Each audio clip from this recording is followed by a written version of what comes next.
morning and a very warm welcome to our service this morning. Just a few notices at the back of our service booklet. Specifically, our licensing this afternoon at Evensong for the Reverend Alexia Mays, who will be licensed as Canon Secundus, and she will also be licensed as Director of Ministry in the diocese. I am going to change canon stalls, and some of our lay canons are going to move seats. So that will all happen during that service at 3:30 this afternoon, and you're very welcome to come along if you wish to. Due a dysgwyr is tomorrow, so our service, especially for Welsh learners, so that will be at 12:30 tomorrow, and the Reverend Sarah Roberts is preaching for us then, and there's a little lunch afterwards as well where there's a chance for people to chat to each other in Welsh. So if you're a Welsh speaker, please come along and help us. Otherwise, if you're learning, come along and enjoy the service. Again, a thanks to our lay clerks who have continued with us through the summer to sing for us and to enhance our worship. And so we turn to our sentence for this service. All our readings and hymns begin on page 9 in our book. O God, who may dwell in your tabernacle, who may abide upon your holy hill, those who lead blameless lives and do what is right, who speak truthfully from the heart.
In the name of the Father, and of the Son, and of the Holy Spirit.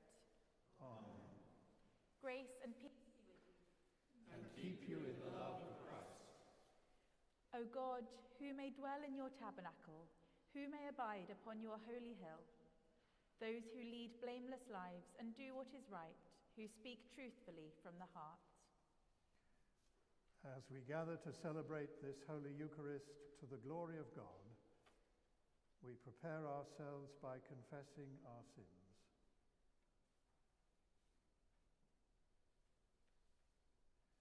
Trusting in the goodness of our merciful Father, upheld by the gentleness of our companion Jesus,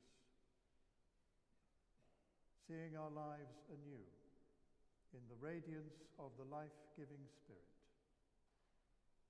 Heavenly Father, we have sinned in thought, word, and deed, and have failed to do what we ought to have done. We are sorry and truly repent. For the sake of your Son, Jesus Christ, who died for us, forgive us all that is past, and lead us in his way, to walk as children of light. Amen. Almighty God, have mercy on you, forgive you and set you free from sin, and keep you in eternal life.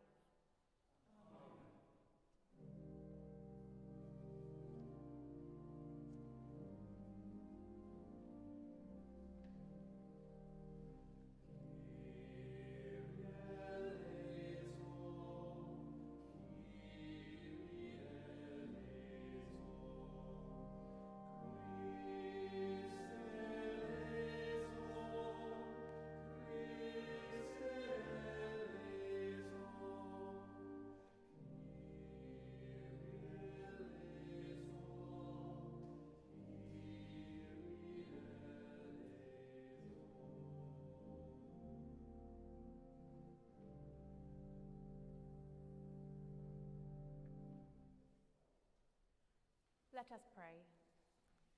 O God, our refuge and strength, who is the author of all godliness, hear, we beseech you, the devout prayers of your church, and grant that those things which we ask faithfully we may obtain effectually, through Jesus Christ, our Saviour. Amen.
A reading from the Acts of the Holy Apostles.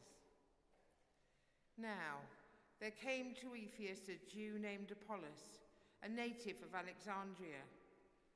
He was an eloquent man, well versed in the scriptures.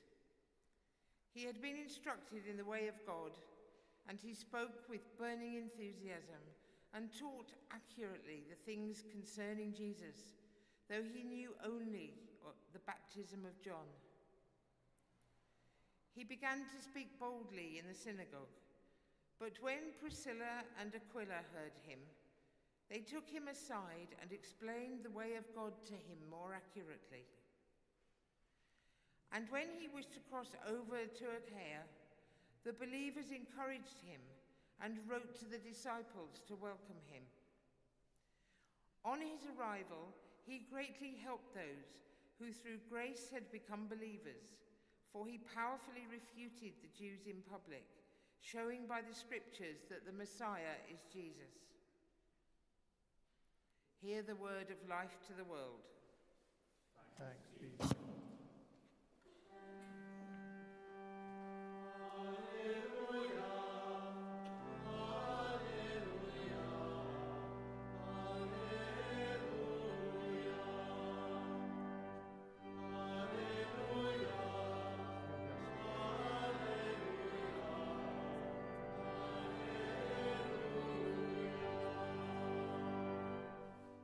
He greatly helped those who through grace had become believers, showing by the scriptures that the Messiah is Jesus.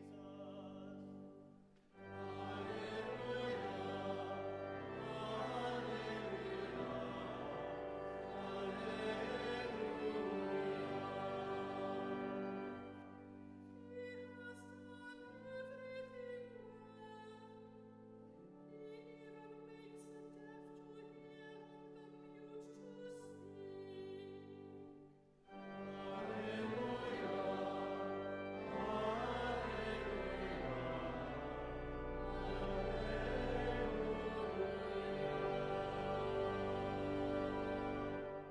Grace and peace be with you.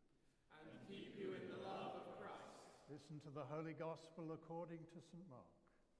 Glory to you, O Christ. At that time, Jesus returned from the region of Tyre and went by the way of Sidon towards the Sea of Galilee, in the region of the Decapolis. They brought to him a deaf man who had an impediment in his speech, and they begged him to lay his hand on him. He took him aside in private, away from the crowd, and put his fingers into his ears, and he spat and touched his tongue. Then, looking up to heaven, he sighed and said to him, "Ephphatha," that is, be opened. And immediately his ears were opened, his tongue was released, and he spoke plainly. Then Jesus ordered them to tell no one, but the more he ordered them, the more zealously they proclaimed it. They were astounded beyond measure, saying, "He has done everything well. He even makes the deaf to hear and the mute to speak." This is the gospel of our Saviour. Praise to you, O Christ.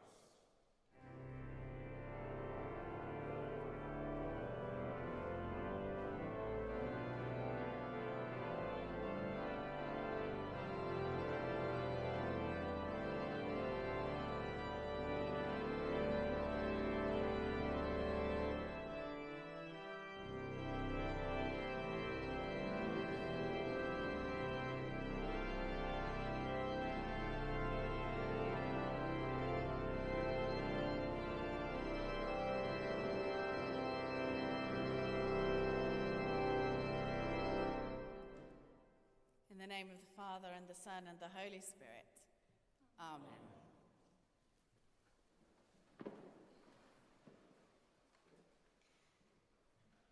I wonder what we expect when we pray for healing. The first thing I was taught when I started my nurse training was the World Health Organization's definition of health. How could we possibly be expected to return someone to health if we didn't know what health was? That was our tutor's first lesson for us.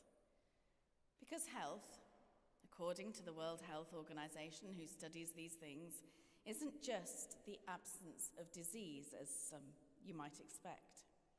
It's not just being physically well, but it's a state of complete physical, mental, and social well-being, something that we were taught was the right of every human being.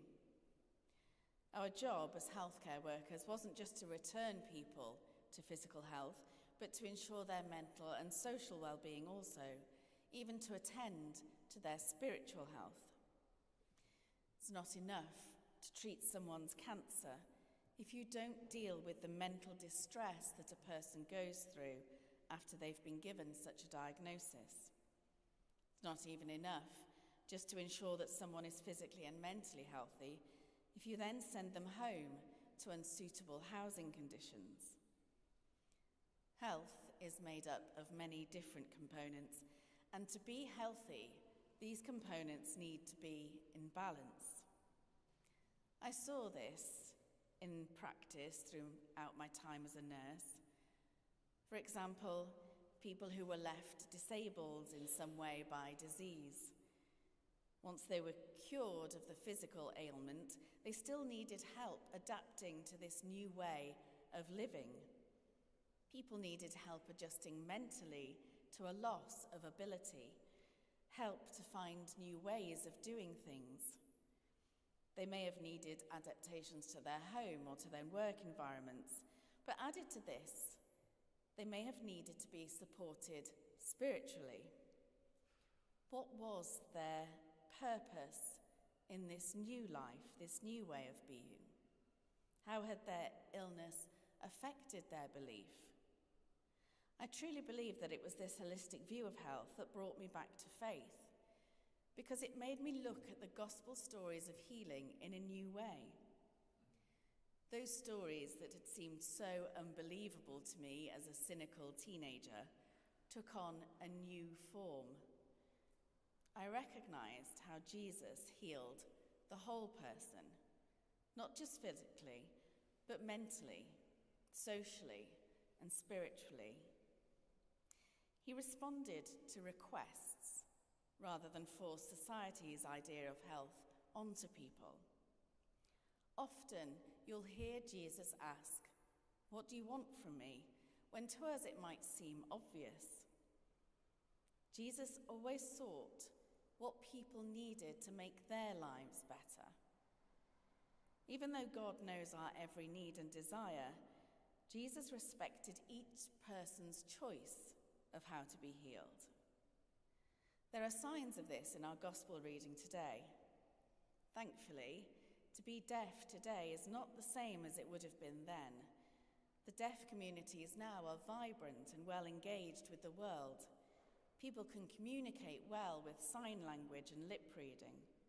The environment can be made more accessible for the hard of hearing or deaf, and should wherever possible.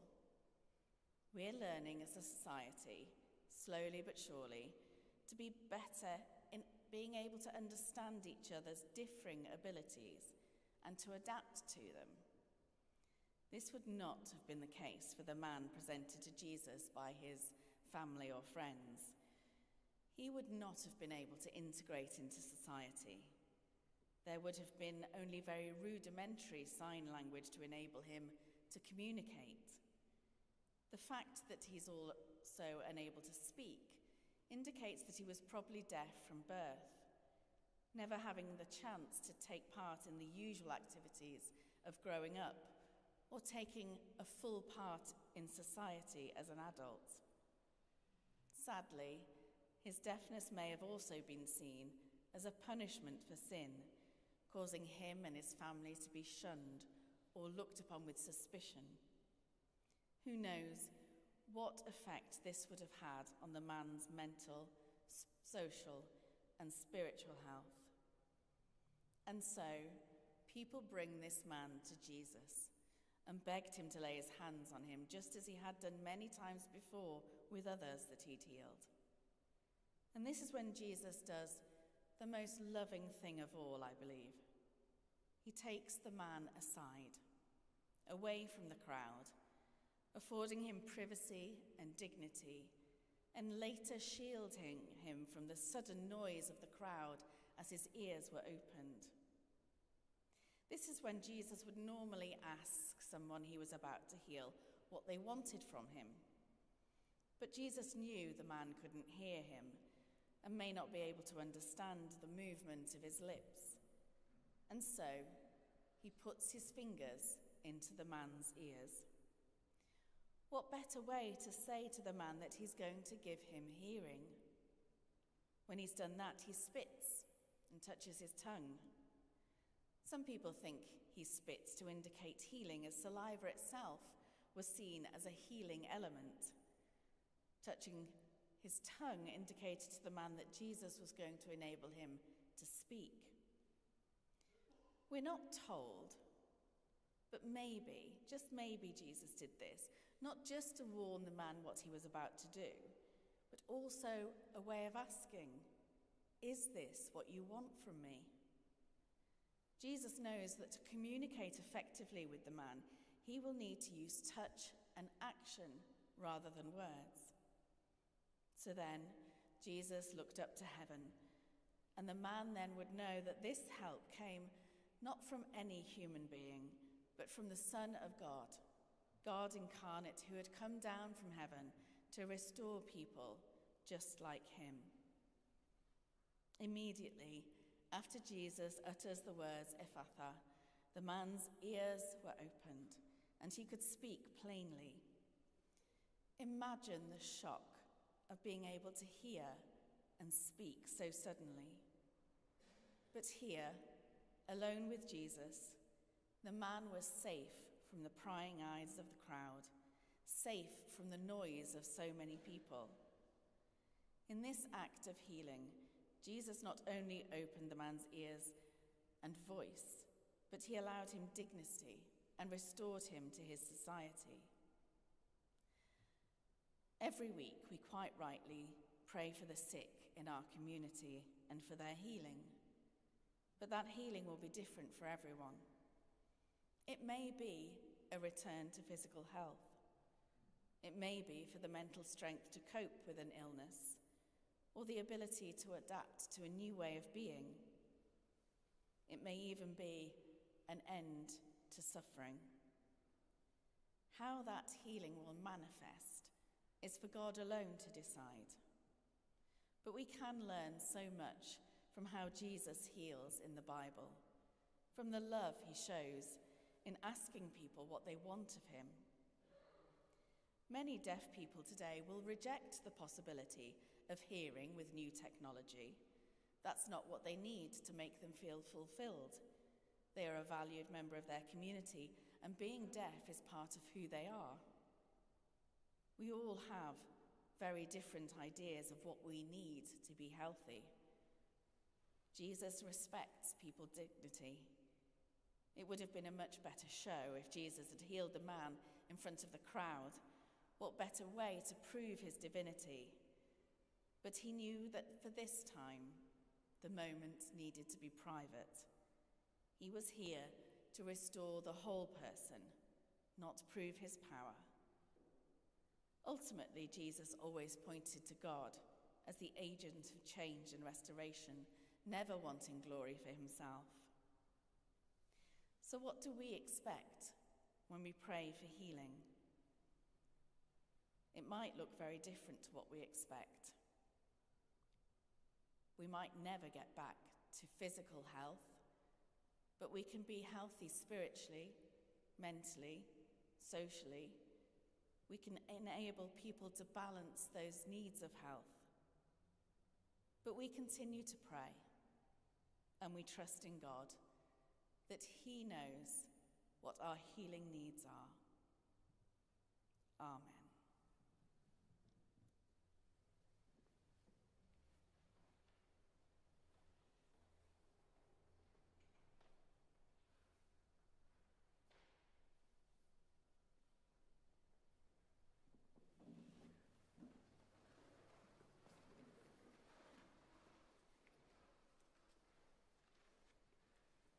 Together, let us affirm our faith. I believe and trust in God the Father, who created all that is, I believe and trust in his Son, Jesus Christ, who redeemed humankind. I believe and trust in his Holy Spirit, who gives life to the people of God. I believe and trust in one God, Father, Son, and Holy Spirit. Amen. With all our heart and with all our mind, let us pray to God.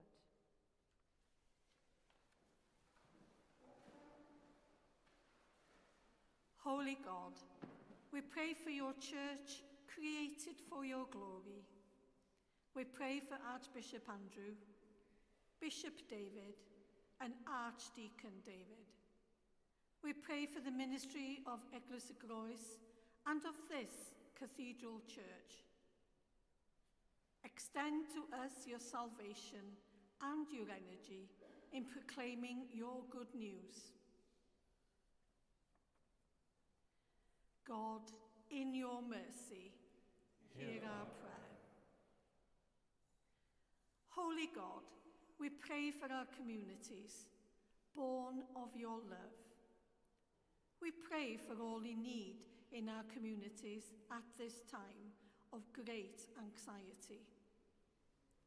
Extend to us your animating spirit and your sustaining ways. God, in your mercy, hear our prayer. Holy God, we pray for the world, created by your love. We pray for the persecuted people of Ukraine, Gaza, and Israel. We pray for justice and peace in those lands. Extend to us your righteousness and your reconciling ways. God, in your mercy, hear our prayer.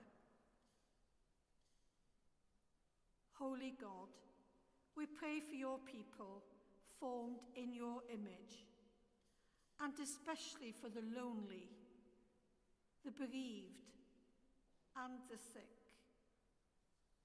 From our community, we pray especially for John Parry Jones, Einir Williams, Dimitro, Hannah, Mary Hurst, Nev Novalli, John P. James, Liz Davis, John Watkin-Jones, Matthias Mulder, Oksana, Joan Tasseron, Osbert Pitevi, Carol Sithol, Bill Lovelock, and Helen Lincoln. Breathe on them the breath of life, and bring to them your mercy and grace. God, in your mercy, hear our prayer. Holy God, we pray for those we love but see no longer. We pray for those who have died recently, especially for Janet Snowden, Maya Jones, Victor Manuel Rigo de Oliveira, and for those whose ear's mind falls at this time, among them Mary Jones. Rest eternal grant unto them, O God, and let light perpetual shine upon them. May they rest in peace and rise in glory. Uniting our prayers with those of Mary, the Mother of God, Daniel, and the saints, we pray, merciful Father, accept these prayers for the sake of your Son, our Saviour, Jesus Christ. Amen.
We bring to this place the bread that sustains us. It will become for us the bread of life. We bring to this place the wine that mellows us.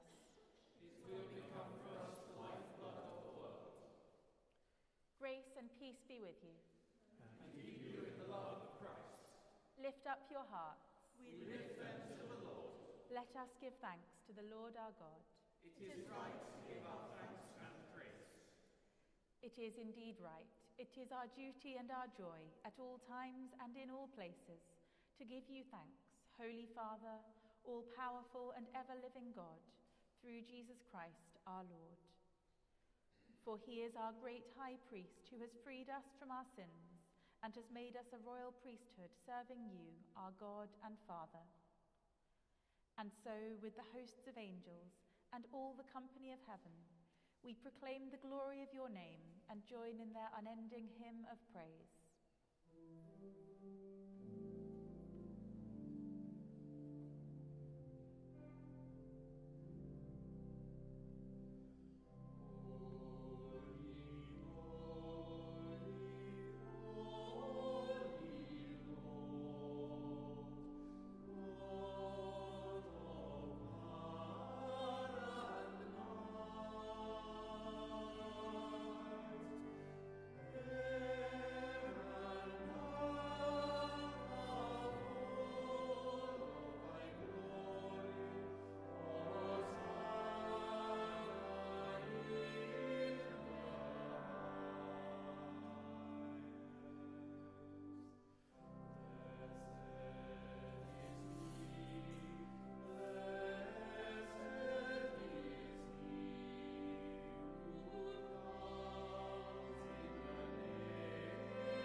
All praise and thanks to you, true and living God, creator of all things, giver of life. You formed us in your own image, but we have marred that image and fall short of your glory. We give you thanks that you sent your Son to share our life. You gave him up to death that the world might be saved, and you raised him from the dead that we might live in him, and he in us. Sanctify with your Spirit this bread and wine, your gifts to us, that they may be for us the body and blood of our Saviour Jesus Christ. On the night he was betrayed, he took bread, and when he had given thanks, he broke it and gave it to his disciples, saying, "Take, eat. This is my body which is given for you. Do this in remembrance of me."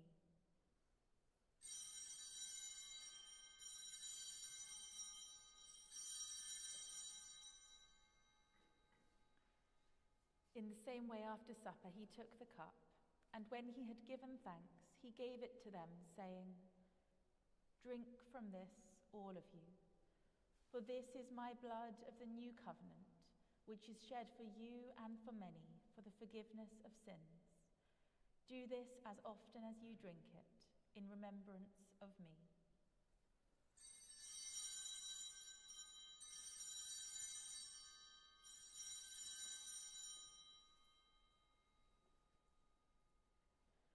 Let us proclaim the mystery of faith. Christ has died. Christ is risen. Christ will come in glory.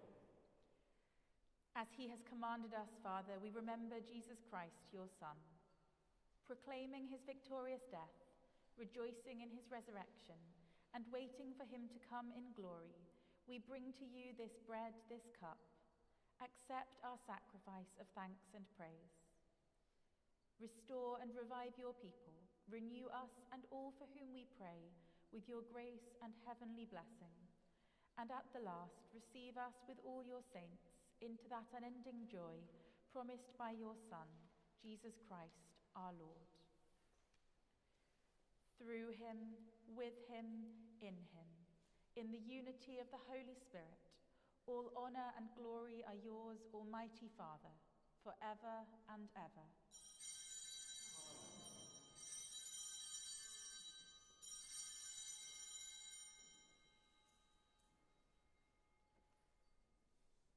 As our Saviour taught us, we boldly pray. Our Father, who art in heaven, hallowed be thy name. Thy kingdom come, thy will be done, on earth as it is in heaven. Give us this day our daily bread, and forgive us our trespasses, as we forgive those who trespass against us. And lead us not into temptation, but deliver us from evil. For thine is the kingdom, the power, and the glory, forever and ever. Amen. You consecrate us by your Spirit to make us one body, growing from separation into your likeness, our nearness the gift of your peace. The peace of the living God be always with you. And keep you in the love of Christ. We share a sign of peace. Peace be with you.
Jesus is the Lamb of God who takes away the sins of the world.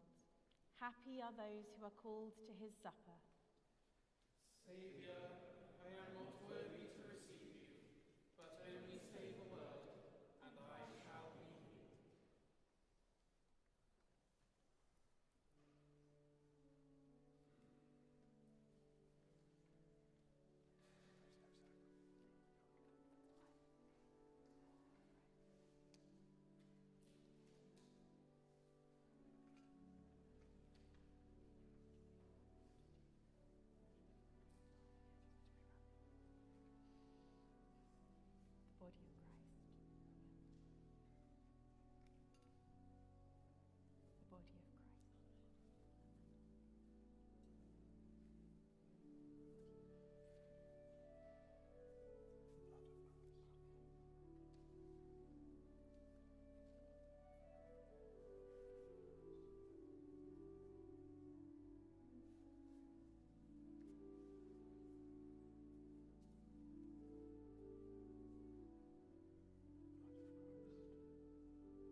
Peace be with you.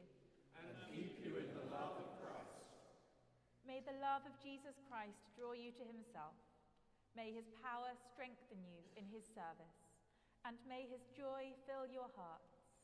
And the blessing of God Almighty, the Father, the Son, and the Holy Spirit be among you and remain with you always. Amen. Let us go forth in peace. In the name